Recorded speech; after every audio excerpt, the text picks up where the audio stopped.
12 वर्ष उभा अडभंगीनाथ कर्दम पुतळा गैनीनाथ हातपाय तोडिले चौरंगीनाथ त्या पिंगलेचा पती भरतरीनाथ अलख निरंजन नवनाथाय नमः अलख निरंजन नवनाथाय नमः अलख निरंजन नवनाथाय नमः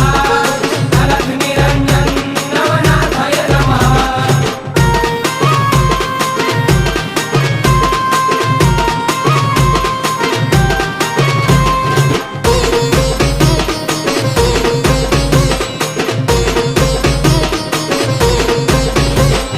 कलीमध्ये अवतार नारायणांचा केलास उद्धार अवघ्या जनांचा धाविला मूळ मार्ग शबरी विद्येचा अघटित महिमा कळे सिद्धांचा अलख निरंजन